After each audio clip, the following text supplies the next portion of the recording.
तो कहाँ से शुरू करें? आरएसएस जो है वो वृक्ष है और बाकी सब शाखाएं।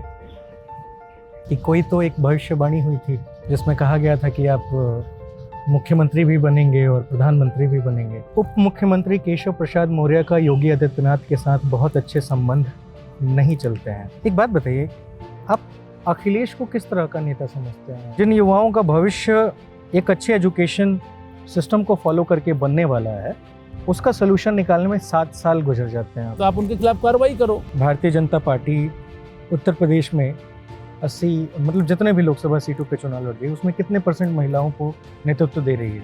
आप युवाओं को लेकर के थोड़ा लैग करते हैं क्या?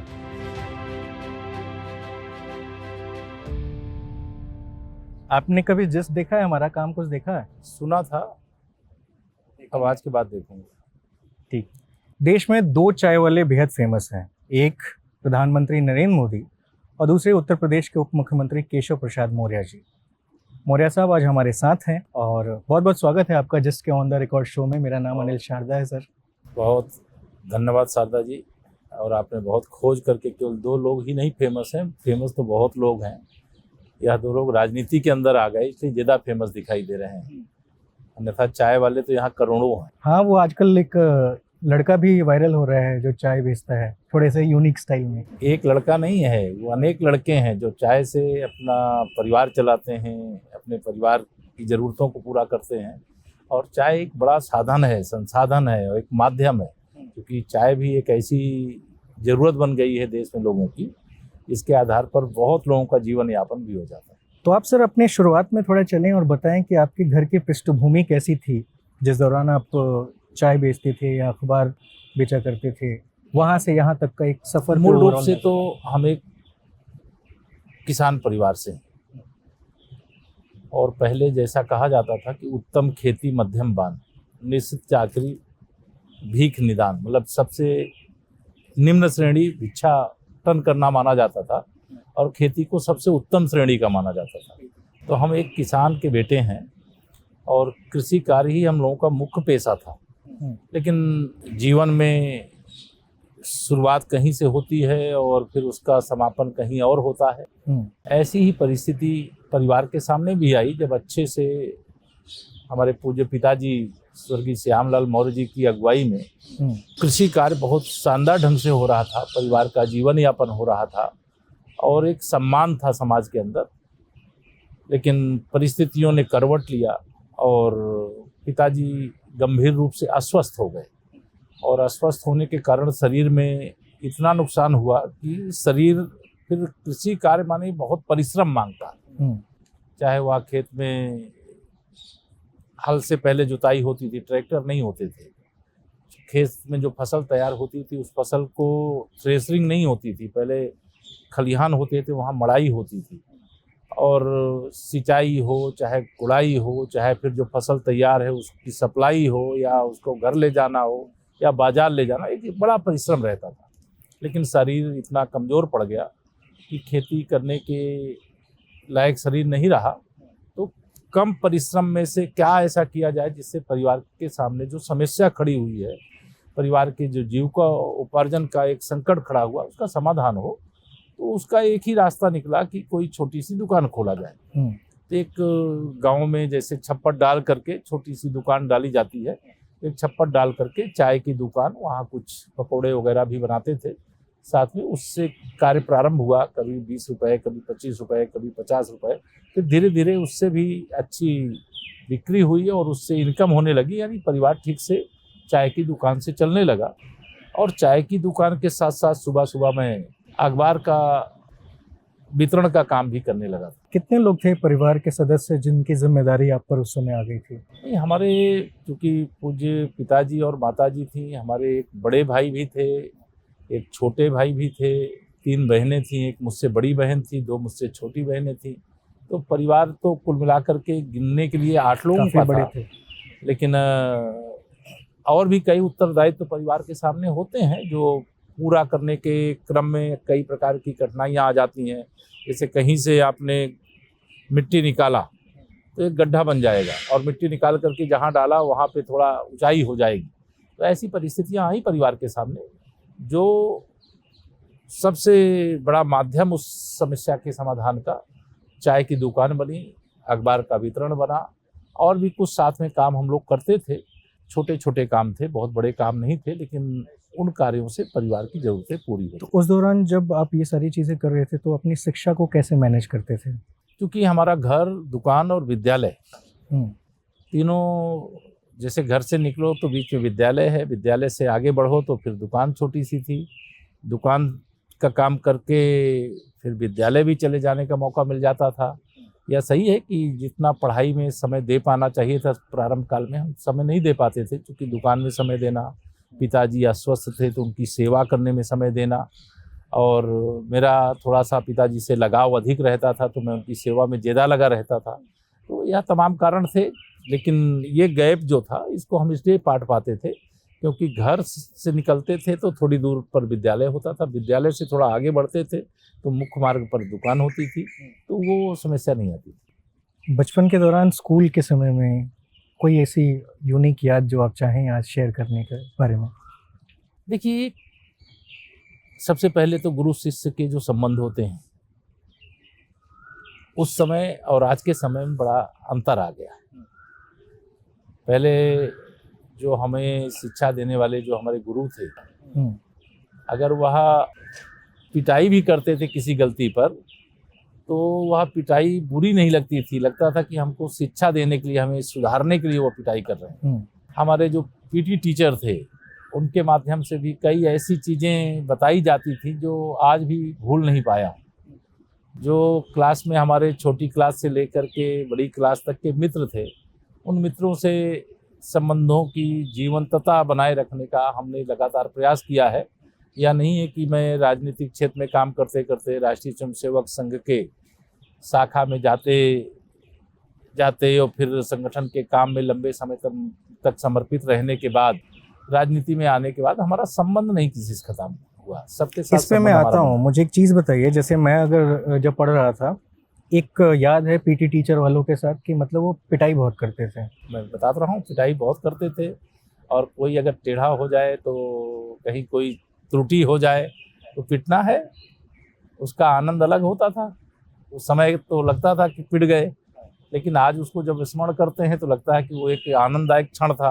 केवल मैं ही नहीं पिटता था, तमाम सभी जो हमारे साथी छात्र थे पीटी टीचर के साथ जब खड़े होते थे, सब के माध्यम से कोई ना कोई गलती होती थी। 2-4 ही ऐसे होते थे जो गलती नहीं करते। कौन सी बड़ी गलतियां आपने करी थी जिस वजह से आपको मार पड़ा? पीटी में सामान्य ढंग से, मतलब अगर अग्रेसर हैं, आगे हैं, तो उसमें ज़्यादा गलती होती थी, तो उसमें ज़्यादा पिटाई होती थी। तो मैंने बीच में सोचा आगे खड़े होने में ज़्यादा पिटाई होती है तो थोड़ा पीछे रहा जाए, लेकिन एक दिन जब मैं पीछे रहा तो मुझे लगा मुझे आगे होना चाहिए, फिर आगे रहा, तो 2-4 दिन पिटने के बाद ठीक हो गया। 2012 में आप पहली बार विधायक बने, सीट कौन सी थी? सिराथू। उसके बाद कहा जाता है कि आप बहुत गरीब लोगों के लिए, पिछड़े लोगों के लिए हमेशा काम करते रहे। तो आप संघ के नगर कार्यवाहक बने और विश्व हिंदू परिषद के प्रांत संगठन अध्यक्ष। राजनीति का सफर और उसके लिए चाह पहली बार कब लगी?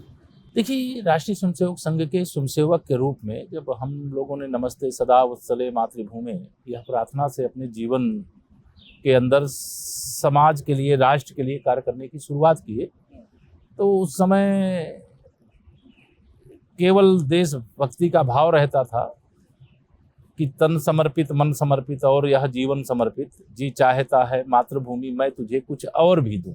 इस भाव से भरे हुए थे और उसके लिए काम कर रहे थे।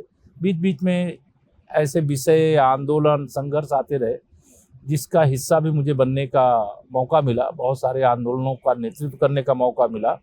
आंदोलन करते हुए अनेक आंदोलनों में जेल जाने का भी कई ऐसा अवसर आया जिसमें जेल भी जाना पड़ा, लेकिन सबके बाद भी मतलब एक भाव मन में बना रहता था कि हमें राजनीति में नहीं जाना है, हमें देश और समाज की सेवा संगठन के माध्यम से करनी है।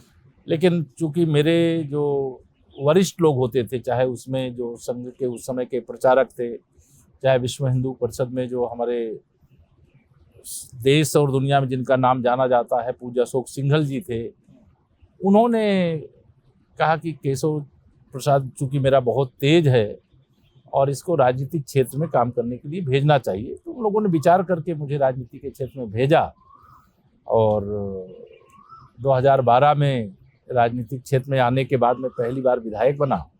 और विधायक बनने के पीछे का उद्देश्य यही था कि अगर विधायक भी बनूंगा तो यह नहीं कि विधायक बन करके जैसे सत्ता का कोई भी स्थान प्राप्त करके सुख भोगना, ये जीवन का उद्देश्य नहीं रहा। उद्देश्य ये रहा कि अगर हम विधायक बने हैं तो हमें समाज की सेवा करनी है, समाज की जो समस्याएं हैं उनको दूर करना है, समाज में जो कुरीतियां हैं उनको समाप्त करना है, समाज में जो जातिवाद है उससे बाहर निकाल करके समरसता का भाव जागृत करना है। कोई ऊंचा नहीं, कोई नीचा नहीं, कोई छोटा नहीं, कोई बड़ा नहीं, गरीब और अमीर के बीच का फर्क खत्म करना है। जहाँ पर जो जीवन की मौलिक सुविधाएं हैं नहीं पहुँच पाई हैं वो पहुँचाना। ऐसे अनेक भाव लेकर के विधानसभा में आए, लेकिन जब 2012 में विधायक बने, 2014 का लोकसभा चुनाव आ गया और पार्टी नेतृत्व ने मुझे लोकसभा फूलपुर से टिकट दे दिया।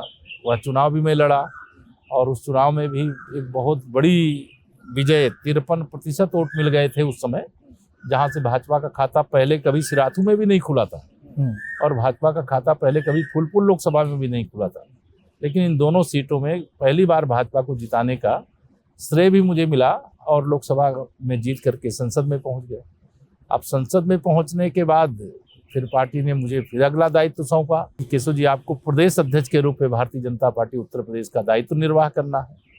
मैंने कहा मैं तो स्वयंसेवक हूँ, जो काम पार्टी बताएगी वह काम मैं करूँगा। तो कितना डिफरेंस रहता है मतलब आरएसएस के वर्क कल्चर में और फिर जब आप प्रॉपर पॉलिटिकल पार्टी में आके? भारतीय जनता पार्टी भी मूल रूप से सामाजिक और राजनीतिक, मतलब राष्ट्रीय स्वयंसेवक संघ, विश्व हिंदू परिषद, यह सब संगठन सामाजिक दृष्टि से काम करने वाले हैं, धार्मिक दृष्टि से काम करने वाले हैं। भारतीय जनता पार्टी भी भारत जैसे देश में रह करके जो काम है लगभग कोई उतना फर्क नहीं है कि जो राष्ट्रीय स्वयंसेवक संघ का लक्ष्य है उसके विपरीत लक्ष्य विश्व हिंदू परिषद का रहा हो या उसके विपरीत लक्ष्य भारतीय जनता पार्टी का हो। मतलब मैंने कहा इस देश की एकता और अखंडता के लिए राष्ट्रीय स्वयंसेवक संघ भी समर्पित रहता है। इस देश की संस्कृति को संरक्षित करने के लिए राष्ट्रीय स्वयंसेवक संघ भी समर्पित रहता है, भारतीय जनता पार्टी भी समर्पित है। और जो मुद्दे, क्योंकि चाहे विश्व हिंदू परिषद हो चाहे भारतीय जनता पार्टी हो, यह सब राष्ट्रीय स्वयंसेवक संघ के कोई ना कोई स्वयंसेवक यहाँ पर काम कर रहे हैं। बेसिकली आप कह रहे हैं कि आरएसएस जो है वो वृक्ष है और बाकी सब शाखाएं, वो पावर हाउस है और पावर हाउस से सब जगह अलग अलग कनेक्शन लगे हुए हैं जहाँ सप्लाई होती है और अच्छे अच्छे कार्यकर्ता जो जिस रुचि के होते हैं या जिनको जिस योग्य समझा जाता है उस क्षेत्र में भेज दिया जाता है। जैसे अब इस समय देश के हमारे माननीय प्रधानमंत्री जी हैं तो राष्ट्रीय स्वयंसेवक संघ के प्रचारक, अब उनको राजनीति के क्षेत्र में भेजा गया, संगठन मंत्री लंबे समय तक रहे, फिर मुख्यमंत्री और अब प्रधानमंत्री के रूप में देश का नाम ऊंचा कर रहे हैं दुनिया में। शहर पश्चिमी का सीट पहली बार आप चुनाव कब लड़े थे? 2004 का एक उपचुनाव था। मैं उस समय राजनीति में एक तरह से विधिवत आया भी नहीं था, लेकिन चूंकि वह सीट एक अब माफिया था, अतीक अहमद, वह वहाँ से विधायक हुआ करता था और 1989 से लेकर सन 2000 तक, जब तक सांसद नहीं बने, वो विधायक हुआ करता था और विधायक रहते हुए वह लोकसभा का चुनाव सपा सरकार के समय लड़ा था और वह फूलपुर लोकसभा से वह भी सांसद रहा है 2009 में। तो वह सीट उसके सांसद बनने के कारण खाली हो गई थी। तो वहाँ इतने बड़े माफिया के खिलाफ कौन लड़ सकता है, तो मैं थोड़ा लड़ने वाला था, तो सब लोगों ने कह दिया होगा, मुझे मालूम भी नहीं था, मुझसे किसी ने बात भी नहीं किया था, लड़ा दिया। तो हम भी ऐसे लोगों से लड़ने में कभी पीछे नहीं रहते थे और लड़े और चुनाव जीते नहीं थे, लेकिन वहाँ बसपा के प्रत्याशी के रूप में राजू पाल थे, वो चुनाव जीते थे और बाद में उनकी हत्या भी हो गई थी। हाँ, 2004 में जब विधायक वह बने, उनके विधायक बनने के बाद उनकी हत्या भी हो गई। तो हत्या के बाद फिर 2007 का चुनाव हुआ। उस समय चूंकि समाजवादी पार्टी की सरकार के प्रति बहुत गुस्सा लोगों में था और लोगों को लगा कि सपा को अगर हराना है तो भाजपा जीत नहीं सकती है, इसलिए बसपा को जिता दो। ये पूरे प्रदेश का माहौल हो गया। तो 2007 में बसपा के पक्ष में एक लहर बनी और शहर पश्चिमी सीट फिर साथ में बसपा की प्रत्याशी पूजा पाल वह वहाँ से जीती थी। मैं 2 चुनाव, एक उपचुनाव और एक 2007 का विधानसभा चुनाव, यह दोनों में हार गया था। आगे बढ़ूंगा, लेकिन मुझे थोड़ा सा जानना है, राजूपाल हत्याकांड को जरा याद कीजिए। क्या, कैसे और क्या परिस्थितियां थी उस दौरान? उस समय यूपी में पूरा जो समाजवादी पार्टी को अपराधवादी पार्टी कहा जाए तो कोई बड़ा गलत नहीं होगा। उस पार्टी ने राजनीति का अपराधीकरण कर दिया और अपराधियों को राजनीतिक संरक्षण दे दिया वो सत्ता में रहते हुए। इस प्रकार की घटनाओं की शुरुआत उसी काल में शुरू हुई और उसके कारण से जो उत्तर प्रदेश एक उत्तम प्रदेश था वह एक अपराधी प्रदेश बन गया, दंगा करने वाला प्रदेश बन गया, माफियाओं वाला प्रदेश बन गया, भूमाफियाओं वाला, नकल माफियाओं वाला, मतलब शराब माफियाओं वाला, खनन माफिया वाला, हर क्षेत्र में माफियाओं ने उसी काल में जन्म ले लिया। और जब उनको लगा कि उनके पथ की कोई बाधा बन सकता है तो मुझे लगता है कि इसी को ध्यान में रख करके उन लोगों ने राजूपाल की हत्या कर दी। क्योंकि मैं राजनीतिक क्षेत्र में काम करने तो आया था, संगठन का व्यक्ति था, आंदोलनकारी था, मेरा कोई आपराधिक चरित्र था नहीं। तो आपराधिक दृष्टिकोण से उन दोनों लोगों के बीच में जो संघर्ष हुआ, वो परिस्थितियां जो भी बनी, वह चुना हुआ विधायक था, उसकी हत्या दिन दहाड़े हो गई थी। वो बहुत प्रयागराज की धरती पर अपराध की एक तरह से बहुत बड़ी घटना थी। इसके पहले भी एक और ऐसी ही घटना घटी थी, लेकिन ये आपराधिक घटनाएं या उत्तर प्रदेश के अंदर जो होना शुरू हुई उसके मूल में अगर कोई है तो वो समाजवादी पार्टी, बहुजन समाज पार्टी, ये दोनों पार्टियां इसके लिए लगी। ठीक है, तो 2012 में आप पहली बार विधायक बन गए और 2014 में आपने सांसदी का टिकट लेके सांसद बन गए। बीजेपी ने 2 बार भरोसा किया और दोनों बार आप वहाँ से जीत कर आए। लेकिन 2012 में जब पहली बार आप विधायक बने तो आपने सांसद बनने के लिए अपनी सीट को क्यों छोड़ दिया? क्या आपको वहाँ की जनता का छोड़ा नहीं जाता। ये तो अगर हम भारतीय जनता पार्टी के आज उत्तर प्रदेश के उप मुख्यमंत्री हैं, अब कल भारतीय जनता पार्टी मेरे लिए कोई और जिम्मेदारी तय कर दे, ये तो पार्टी फैसला करती है, व्यक्ति फैसला नहीं करता है। पार्टी ने कहा कि आपको यह करना है तो पार्टी के अगर आप कार्यकर्ता हो तो पार्टी जो बताएगी वो करना है, वहाँ अपनी इच्छा नहीं बतानी होती। पार्टी ने फैसला सुनाया और मैं चूंकि फैसला मानने वाला हूँ, स्वयंसेवक हूँ, कार्यकर्ता हूँ, तो मैं उन फैसलों को शीश झुकाकर स्वीकार करके जो काम दिया जाता है उसको अच्छा से अच्छा करके देने का प्रयास करता हूँ। प्रदेश अध्यक्ष बने आप, बहुत मेहनत किया आपने, बीजेपी को आपने उत्तर प्रदेश की सरकार में वापस लेके आए 2017 में। कैसा संघर्ष था एक अध्यक्ष बनने के बाद? देखिए, संघर्ष तो हमारा जीवन था। अध्यक्ष के रूप में जब जिम्मेदारी मिली उस समय देश में माननीय नरेंद्र मोदी जी के नेतृत्व में भारतीय जनता पार्टी की सरकार बन चुकी थी और उत्तर प्रदेश से 73 सांसद मुझ सहित जीत करके देश की सबसे बड़ी पंचायत में पहुंच चुके थे। और उस अनुपात में अगर हम हिसाब लगाते हैं तो हम 325 विधायक जीते थे, लेकिन लोकसभा चुनाव के समय हम 341 विधानसभा क्षेत्रों में नंबर 1 पर थे। लेकिन लोगों को ये विश्वास नहीं था कि लोकसभा तो भाजपा जीत सकती है लेकिन विधानसभा नहीं जीत सकती है। ठीक, लेकिन हम लोगों ने मेहनत किया और जनता का आशीर्वाद मिला और मोदी जी का संरक्षण मिला और जिसके कारण से हम उत्तर प्रदेश में 14 वर्ष के वनवास को खत्म करके फिर से भाजपा की वापसी करवाने में कामयाब हो गए। उसका श्रेय मुझे मिला है, लेकिन मैं यह मानता हूँ कि श्रेय तो जो होता है अध्यक्ष उसको मिलता है, लेकिन उस श्रेय का हकदार एक एक कार्यकर्ता है, उत्तर प्रदेश की जनता है। जनता भाजपा को पसंद करती है, लेकिन जब उनको लगता है कि भाजपा नहीं जीत सकती, सपा से दुखी हैं तो बसपा को वोट दे देते थे और बसपा से दुखी हो गए तो उनको लगता है भाजपा नहीं जीत सकती इसलिए सपा को वोट दे देते थे। ये सपा बसपा का जो खेल चलने लगा, उस खेल में लोगों का विश्वास टूटने लगा और हमें खुशी है कि हमको जब जिम्मेदारी मिली, हम लोग ने मेहनत किया और मेहनत का परिणाम यह रहा कि 325 विधायकों के साथ उत्तर प्रदेश के इतिहास की सबसे बड़ी विजय प्राप्त करके हमने सत्ता में वापसी की और एक बार नहीं, अब दूसरी बार भी 2022 में भी वापस आ चुके हैं। तो एक बात बताइए, मैं आपका थोड़ा सा रिसर्च कर रहा था तो मुझे मालूम चला, थोड़ा सा और बचपन में मैं लेके जा रहा हूँ कि कोई तो एक भविष्यवाणी हुई थी जिसमें कहा गया था कि आप मुख्यमंत्री भी बनेंगे और प्रधानमंत्री भी बनेंगे।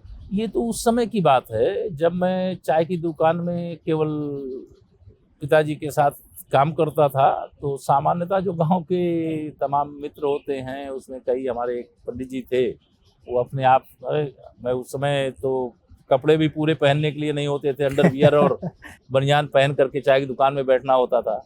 और उस समय अगर कोई कहे कि एक दिन तुम उत्तर प्रदेश के मुख्यमंत्री बनोगे तो आश्चर्य तो लगेगा, तो हम भी लाइटली जैसे लेना चाहिए, हमने कहा ये पंडित जी हैं ऐसे बता दे रहे हैं। लेकिन आज वह बात मुझे इसलिए सच लगती दिखाई देती है कि जिस एक सामान्य से परिवार से निकल करके लगातार दूसरी बार उत्तर प्रदेश देश के सबसे बड़े प्रदेश में उप मुख्यमंत्री के नाते जिम्मेदारी निभा रहा हूँ, तो मुझे भी लगता है कि उन्होंने कुछ जरूर देखा होगा। मुख्यमंत्री सब तो जुड़ ही गया उप मुख्यमंत्री में भी, तो उनकी जो भविष्यवाणी थी वो सत्य हो गई। 2017 में 16 मार्च का दिन जब आप अचानक बीमार पड़ गए, 17 मार्च का दिन जब अमित शाह जी ने कहा कि केशव जी बताएंगे कि किसे मुख्यमंत्री बनाना है, जिसे बोलेंगे उसे बना दिया जाएगा, क्या कोई महत्वाकांक्षा थी आपकी? नहीं, ये देखिए मैंने पहले आपको बताया एक सवाल के जवाब में कि मैं एक कार्यकर्ता हूँ। ये सब चीज़ें न तब थी, न अब हैं और न कभी होंगी। पार्टी जो बताएगी वही हम लोग करते हैं और वही करेंगे। ठीक है। मेरे को बचपन में कभी कोई जैसे गांव के रहने वाले हैं, छत से गिर जाए चाहे पेड़ से गिर जाए, कहीं कोई गंभीर चोट लग जाए, अगर तत्काल उस समय ऐसा असर नहीं हुआ तो लोग भूल जाते हैं। तो वही कोई चोट लगी हुई थी और मुझको एक न्यूरो से रिलेटेड प्रॉब्लम थी, मैं उसकी मेडिसिन लेता था, उस समय भी मेडिसिन लेता था, लेकिन चुनाव अभियान में प्रचार के दौरान उसमें गैप नहीं होना चाहिए, बीच में कई बार गैप हो गया था। तो उस गैप के कारण से वो जैसे जिसको न्यूरो की प्रॉब्लम रहती है अचानक उसको बेहोशी आती है, तो उस प्रकार की कुछ बेहोशी आई, हॉस्पिटल लेकर के गए, कुछ देर में ठीक हो गए थे। लेकिन बाद में तो मुझे सरकार बनने के बाद ऑपरेशन भी एम्स में हुआ, लगभग 10 घंटे का ऑपरेशन था। अब उस बीमारी से मैं पूरी तरह से मुक्त हूँ, भगवान की कृपा है, बड़ों का आशीर्वाद है। क्या मुझे संतुष्ट हो जाना चाहिए एज अ वोटर? हाँ, एकदम संतुष्ट हो जाना चाहिए। केशव प्रसाद उस मिट्टी का बना है कि जो कार्यकर्ता के नाते, जैसे पार्टी में जो मुखिया होता है उसको जैसे घर में पिता को अपना सब कुछ मान करके एक योग्य पुत्र के नाते या एक आज्ञाकारी पुत्र के नाते हर बात मानते हैं, वैसे हम पार्टी कार्यकर्ता के नाते भी उस बात को मानते हैं कि पार्टी जो भी फैसला किया, जो कभी विधायक नहीं बन सकता तो उसे विधायक बनाया, सांसद बनाया, प्रदेश का अध्यक्ष बनाया, उत्तर प्रदेश जैसे विशाल राज्य का उप मुख्यमंत्री बनाया, दूसरी बार उप मुख्यमंत्री बनाया, तो ये साधारण घटना नहीं है, ये बहुत बड़ी। डेप्यूटी का काम क्या होता है? मतलब एक डेप्यूटी सीएम जो है उनके अंडर में क्या कुछ रहता है? मंत्रालय जो भी होते हैं, लेकिन एक प्रोटोकॉल जो होता है डिप्टी सीएम का, वह अन्य मंत्री की तुलना में, जैसे उत्तर प्रदेश में हम 2 डिप्टी सीएम, तो दोनों डिप्टी सीएम में जो एक कार्य है, जो हमारे कैबिनेट मंत्री हैं और जो उप मुख्यमंत्री के नाते हमें जिम्मेदारी मिली हुई है, तो हर जगह जैसे अब हम लोग पूरे प्रदेश का दौरा पूर्व प्रदेश अध्यक्ष के नाते भी करते हैं। दूसरे हमारे जो उप मुख्यमंत्री हैं वह कोई पूर्व प्रदेश अध्यक्ष नहीं है, पूर्व पदाधिकारी भी पार्टी के नहीं है, लेकिन उप मुख्यमंत्री हैं तो वह भी प्रदेश में पार्टी के काम से जाते आते हैं। तो हम लोग उप मुख्यमंत्री के नाते मुख्यमंत्री के बाद नंबर 2 पे जो स्थान आता है, दूसरे नंबर की शपथ जिनकी होती है उनको नंबर 2 के स्थान पे माना जाता है। तो मैं दूसरे नंबर पे शपथ लिया हूँ, तो दूसरे नंबर पे मेरा स्थान। चर्चाएं बहुत होती हैं कि आपका, और मतलब मैं पढ़ रहा था, जो न्यूज़ छपी है तो न्यूज़ छपी है, मौका है तो मैं पूछ लेता हूँ। हाँ, नहीं पूछिए, जरूर पूछिए। कि उप मुख्यमंत्री केशव प्रसाद मौर्य का योगी आदित्यनाथ के साथ बहुत अच्छे संबंध नहीं चलते हैं। ये जो पढ़ने को मिलता है ना, ये विपक्ष के पास हमारे कुछ मुद्दा नहीं रहता, बेचारे बड़े मुद्दा विहीन है। पर ये तो न्यूज़ वाले लिखवाते हैं ना साहब। ये तो 2017 से ही ऐसा बोल रहे हैं, लेकिन 2024 में हम आप बात कर रहे हैं और हम मुख्यमंत्री और उप मुख्यमंत्री साथ साथ काम कर रहे हैं, साथ साथ प्रदेश का विकास कर रहे हैं, साथ साथ मंच शेयर कर रहे हैं, साथ साथ कैबिनेट का हिस्सा बन रहे हैं, और उसके बाद मनमुटाव है, ये जो शब्द खोज करके जो भी लाते हैं, मैं यह मानता हूं कि उनके पास अभी खोज और करने की ज़रूरत है, और रिसर्च करने की ज़रूरत है, और प्रयास करने की ज़रूरत है। 26 अगस्त को एक आपने लेटर लिखा था 2019 में, पीडब्ल्यूडी का विभाग आपके पास था, किसी तरह की कोई तनातनी चली थी, क्या मसला था वो? पता नहीं, ये देखिए ये तो सामान्यतः जो मंत्री मुख्यमंत्री जी मुख्यमंत्री और मुख्यमंत्री मीटिंग के लेने बीच लगे में थे और आप पत्राचार चलता रहता। मुझे याद नहीं कौन से पत्र की बात कर रहे हैं, हजारों पत्र लिखे होंगे। हम्म, अब हजारों में कौन सा पत्र की मैं आप याद बात दिलाऊं? कर रहे हैं, अगर याद दिलाएंगे तो मैं बता दूंगा। आप 2017 में डिप्टी सीएम बने और उसके बाद पीडब्ल्यूडी मंत्रालय आया था आपके पास। 2019 की बात है। योगी जी ने पीडब्ल्यूडी विभाग द्वारा पिछले 2 साल में कराए गए सभी टेंडर और बड़े निर्माण कार्यों की जांच करने का निर्देश दे दिया। करीब 2000 करोड़ के ठेके थे ये। इसके बाद 26 अगस्त को आपने एक चिट्ठी लिखी। 13 नवंबर को केशव प्रसाद साहब ने योगी आदित्यनाथ के अंडर आने वाले लखनऊ डेवलपमेंट अथॉरिटी विभाग जो था उसमें फैले भ्रष्टाचार को लेकर के ये चिट्ठी लिखी थी। देखिए ये एक डिप्टी सीएम के नाते जैसे मैंने उनको पत्र लिखा, कोई जानकारी मुझे मिलेगी, अगर वह विभाग उनके अधीन है तो मेरी जानकारी में अगर सरकार का मैं हिस्सा हूँ तो उस जानकारी से मुख्यमंत्री को अवगत कराना चाहिए।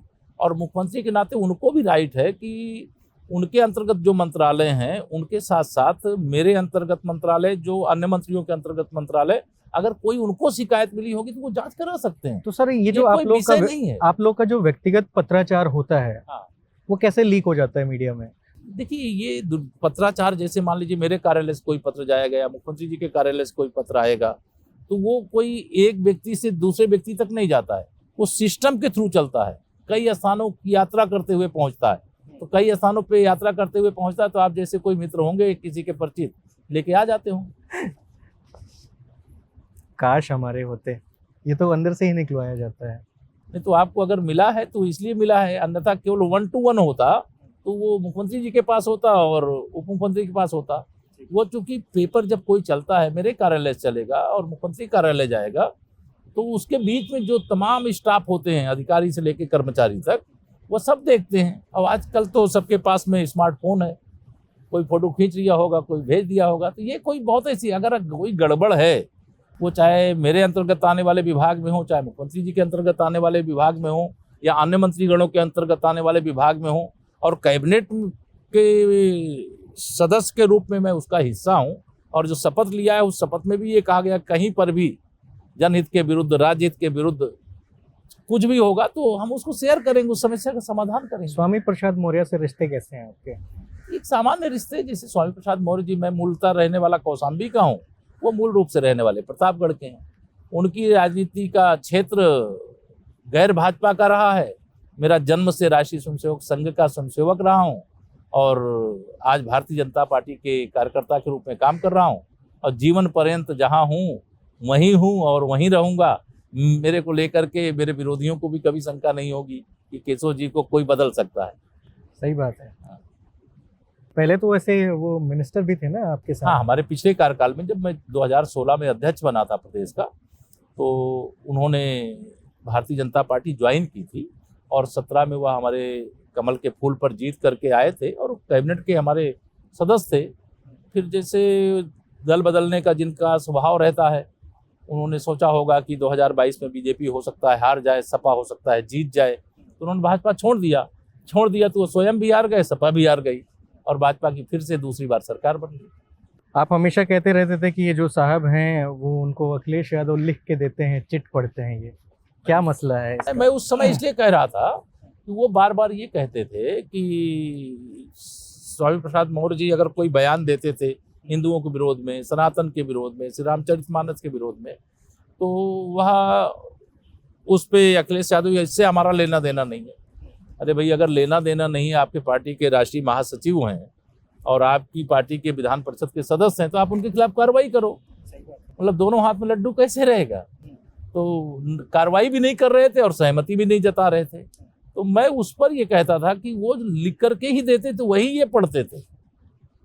और इस आरोप की पुष्टि हो गई जब उन्होंने श्री राम जन्मभूमि मंदिर निर्माण के प्राण प्रतिष्ठा समारोह का निमंत्रण ठुकरा दिया, जब उन्होंने अपने बयान में अपने चाचा के माध्यम से बयान दिलवा करके कि राम भक्तों पर जो गोली चलवाई थी वो सही फैसला था। तो ऐसे कई उन्होंने कदम उठाए जिससे ये साबित हो गया कि वो एक स्क्रिप्ट लिख करके दे देते थे, स्वामी प्रसाद मौर्य जी उसको पढ़ देते थे। एक बात बताइए, आप अखिलेश को किस तरह का नेता समझते हैं? विरासत में सियासत मिल गई है बाकी उनकी क्षमता नहीं। तो वो तो भारतीय जनता पार्टी या कांग्रेस हर जगह ये विरासत वाली सियासत चल रही है। नहीं, भारतीय जनता पार्टी में विरासत की सियासत नहीं चलती है। विरासत में सियासत मिल सकती है, विरासत में वरासत हो सकती है, मतलब कोई प्रॉपर्टी मिल सकती है, संपत्ति मिल सकती है, लेकिन बुद्धि नहीं ना मिल सकती।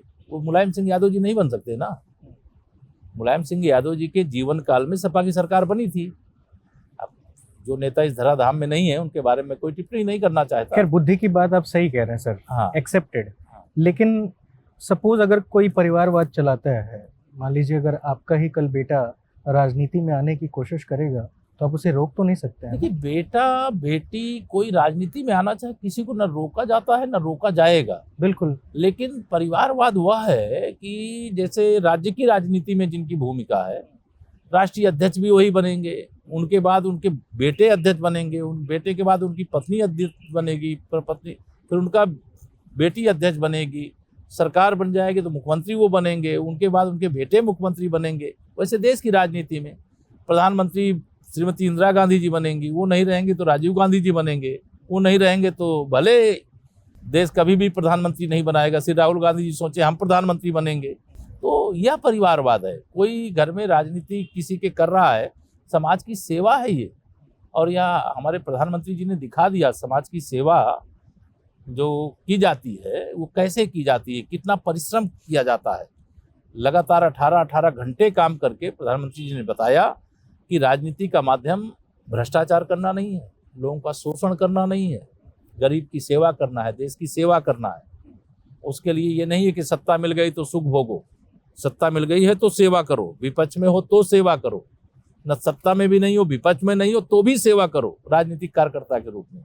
यह शिक्षा दे दिया है।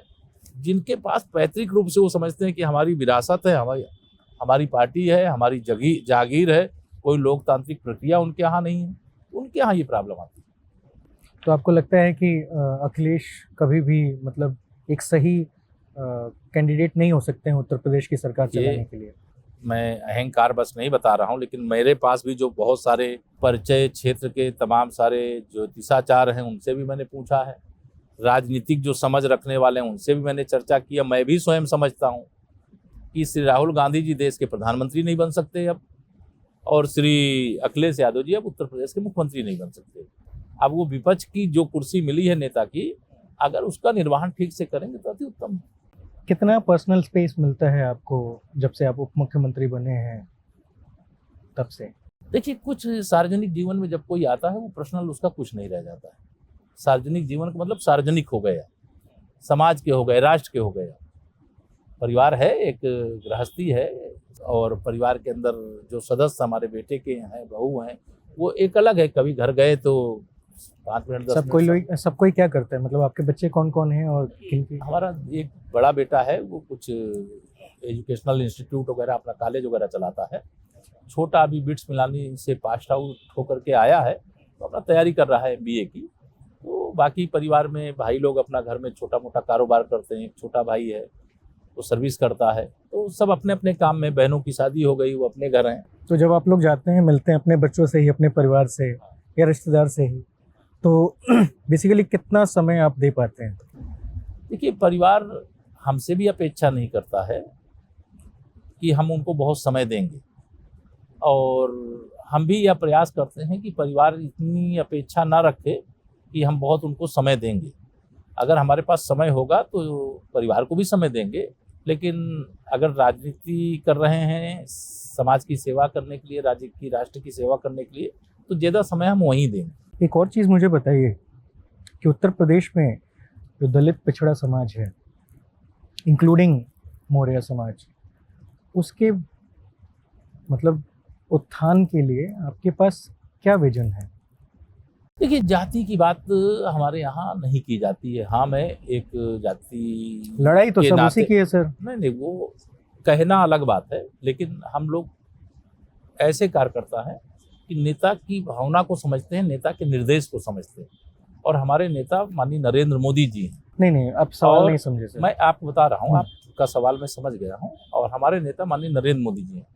उन्होंने समाज को 4 जातियों में विभक्त किया है। पहली जाति गरीब, हमारी सर्वोच्च प्राथमिकता है। दूसरी जाति युवा है, तीसरी जाति किसान है, चौथी जाति नारी शक्ति है, जो देश की आधी आबादी है। इन 4 हिस्सों में बांट करके समाज की सेवा करने का हम लोगों को लक्ष्य दिया है। जहाँ तक आप विशेष तौर से पिछड़े वर्ग की बात करें तो उसमें मैं ये कह सकता हूँ कि पिछड़े वर्ग की सबसे बड़ी हितैषी पार्टी अगर कोई है तो भारतीय जनता पार्टी। अनुसूचित वर्ग की सबसे बड़ी हितैषी पार्टी कोई है तो भारतीय जनता पार्टी है। आदिवासी समाज की सबसे हितैषी पार्टी कोई है तो भारतीय जनता पार्टी है। भाजपा को केवल पहले अगड़े वर्ग की पार्टी माना जाता था, लेकिन आज भारतीय जनता पार्टी सामाजिक समीकरण का जो शानदार गुलदस्ता होता है जिसमें सभी जाति बिरादरी के लोग शामिल है, वो Bharatiya Janata party.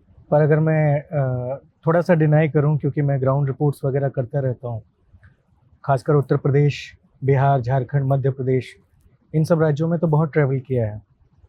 I know very well कि कास्ट जो सिस्टम है वो एग्जिस्ट करता है। हम अगर एक टिकट भी देते हैं किसी कैंडिडेट को तो जाहिर सी चीज़ है उसका कास्ट वहाँ पे वोट बैंक कैसे परफॉर्म करेगा, उन सारी चीज़ों को ध्यान में रख के देखिए, राजनीति के अंदर ये समस्याएं रहती हैं, और अगर किसी समाज की संख्या ज़्यादा है जाति के आधार पर भी, और उसको राजनीति में हिस्सेदारी ही न दिया जाए क्योंकि उसकी जाति की संख्या ज़्यादा है, तो ये भी ठीक नहीं है।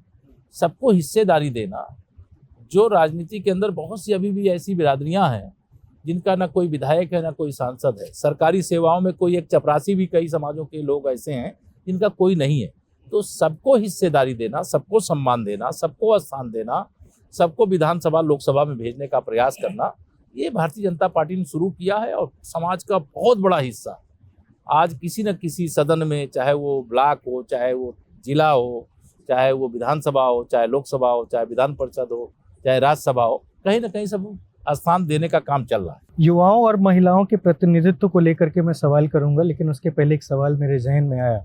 आप तो सिस्टम में हैं, उप मुख्यमंत्री हैं, बड़ा राज्य है उत्तर प्रदेश, पूरे उत्तर प्रदेश के कोने कोने में आप जाके सफ़र करते होंगे। इस बार लोकसभा का चुनाव है, 80 सीटें हैं। एक चीज़ समझना चाहता हूँ, ये पैटर्न क्या है पेपर लीक होने का, और वो होता कैसे है? मैंने आपको शुरू में बताया था, सपा बसपा की सरकार ने उत्तर प्रदेश को बर्बाद किया है और कांग्रेस ने देश को बर्बाद किया। इन लोगों ने हर क्षेत्र में माफिया तैयार कर दिए थे। हम लोग माफियाओं के खिलाफ कठोरतम कानूनी कार्रवाई लगातार कर रहे हैं, और उस कानूनी कार्रवाई का परिणाम यह है कि धीरे धीरे हम उस मुकाम तक पहुंच गए। समय लग गया 5-7 साल, लेकिन अब उस मुकाम तक पहुंच गए हैं जहां अब इस पर्चा लीक की ये सब स्थितियां नहीं पैदा अभी होंगी। रिसेंट ही हुआ है सर, अभी मुख्य अभियुक्त आज ही पकड़ा गया है। और मैं आपसे मैं आपको वोट देता हूं सर। व्यक्तिगत रूप से मैं चाहता हूं कि मैं आपसे ये सवाल पूछूं। मेरे जैसे बहुत सारे ऐसे युवा होंगे जो आपसे ये सवाल पूछना चाहते होंगे, लेकिन सबको ये मौका नहीं मिलता कि आपके सामने बैठे और इंटरव्यू करें। मुझे मेरे प्रोफेशन की वजह से आज ये मौका मिला है, तो जाहिर सी चीज़ है कि इस सवाल पे मैं आपसे संतुष्ट होना चाहूँगा। आप इतना फास्ट काम करते हैं, ये कहते भी हैं आपकी भाजपा की जो सरकार है बहुत तेज़ी से काम कर रही है। आप दूसरी बार सत्ता में आए और आपके जो प्रस्तावित फैसले थे, पुराने 370 हटाना, है ना, ट्रिपल तलाक को ख़त्म करना, ये आप एकदम चुटकी बजा के ख़त्म कर देते हैं। लेकिन जिन युवाओं का भविष्य एक अच्छे एजुकेशन सिस्टम को फॉलो करके बनने वाला है, उसे आप उसका सोल्यूशन निकालने में 7 साल गुजर जाते हैं आपको। देखिए, इसको आप समझिए, उस पे आप पिछले सरकार को नहीं कर सकते। इसको आप समझ लीजिए, हमारी सरकार जब बनी तो हमारी सरकार की मंशा पूरी बहुत पवित्र, गंगा जल की तरह जैसे कहते हैं पवित्र हो, उस तरह से पवित्र भाव रख करके हम लोग सारी परीक्षाओं को आयोजित कराने का काम कर रहे थे। कई परीक्षाएं हमने बहुत निष्पक्षता से बिना किसी गड़बड़ी के पूरी भी कराई, लेकिन बीच बीच में ये जो नकल माफिया थे, जो भर्ती माफिया थे, जो कोई भी परीक्षा होने वाली हो तो वह बोरे के बोरे नोट इकट्ठा करने के लिए लोग निकल पड़ते थे, कहीं लखनऊ से, कहीं सैफई से, कहीं बसपा के दफ्तर से, जिनकी सरकार रहती तो वहाँ से निकलते थे। हमारी सरकार में आप जितनी नौकरियां दिया है, शायद जितनी नौकरियां सपा बसपा की सरकार के 15 साल के कार्यकाल में नहीं मिला होगा, हमने 7 साल में उतनी नौकरियां दी। आप पता करेंगे तो एक भी बच्चा ये नहीं कह सकता है कि उसको रिश्वत देने के कारण नौकरी मिली। ये जो पुलिस भर्ती परीक्षा पेपर हमारा लीक हुआ है, आरओ परीक्षा के पेपर लीक होने की जो शिकायत आई है, इसको लेकर सरकार बहुत सतर्क हुई। और हमारे माननीय प्रधानमंत्री जी, चूंकि उनकी सोच भी बहुत विराट रहती है, केंद्र सरकार ने कानून भी बना दिया। पहले कानून नहीं था ऐसा कि अगर कोई पर्चा लीक करेगा, कोई कोचिंग उसमें इन्वॉल्व होगी तो उसको सजा दिलाने का ऐसा कोई प्राविधान नहीं था। अब ये प्राविधान हो गया है। अब भारी जुर्माने के साथ और ऐसी सजा देने का प्राविधान किया गया है जो इस दिशा में गड़बड़ करने से पहले, जैसे आज देश में आतंकवाद समाप्त हो रहा है। क्यों समाप्त हो रहा है? क्योंकि उसके खिलाफ कड़े कदम उठाए गए। नक्सलवाद समाप्त हो रहा है क्योंकि बड़े कदम उठाए गए। दंगे नहीं हो रहे क्योंकि दंगाइयों के खिलाफ कार्रवाई की गई। अपराध में कमी आई क्योंकि अपराधियों के खिलाफ कार्रवाई की गई। वैसे नकल माफिया और भर्ती माफिया जो हैं उनको भी ठीक कर देंगे और आने वाले समय में हमारे उत्तर प्रदेश का एक एक युवा ये महसूस करेगा कि उत्तर प्रदेश सरकार ने जो कहा वो किया। ठीक है। महिलाओं को लेकर के अभी हाल ही में एक बिल पास हुआ जिसमें कहा गया कि 33% सभी को समान रूप से ऑफर मिलेगा। मुझे एक चीज़ बताइए कि इस बार भारतीय जनता पार्टी उत्तर प्रदेश में 80 मतलब जितने भी लोकसभा सीटों पे चुनाव लड़ रही है उसमें कितने % महिलाओं को नेतृत्व दे रही है? देखिए, अभी सारी सीटों के टिकट फाइनल नहीं हुए हैं, लेकिन कई महिलाओं को टिकट दिया जा चुका है। आगे कई और महिलाओं को टिकट देने की योजना है, लेकिन जो टिकट देने की योजना है वो केंद्रीय चुनाव समिति तय करती, केशव प्रसाद मौर्य नहीं तय करता। लेकिन महिलाओं को उपयुक्त हिस्सेदारी मिले, ये हमारी सरकार की, हमारी पार्टी की कोशिश रही है। सरकार में रहे तो सरकार के माध्यम से, और दल के नाते चुनाव चूंकि हो रहा है तो चुनाव के नाते से। तो उसमें 33% आरक्षण दिया गया है और 33% आरक्षण के साथ हम लोग महिलाओं को और हिस्सेदारी लोकसभा और विधानसभा, विधान परिषद और राज्यसभा में सुनिश्चित करेंगे। युवाओं को लेकर के आपका क्या विचार है? युवा, मैंने कहा, हमारे प्रधानमंत्री जी ने 4 जातियां, देश की 140 करोड़ आबादी को 4 जातियों में विभाजित किया है। तो हमारे देश में दुनिया के किसी देश की तुलना में सबसे ज्यादा युवा है। युवा का उज्जवल भविष्य हमारी सरकार की सर्वोच्च प्राथमिकता थी, है और रहेगी। चलिए सर, बहुत बहुत धन्यवाद। अच्छा लगा आपने हमें समय दिया। धन्यवाद।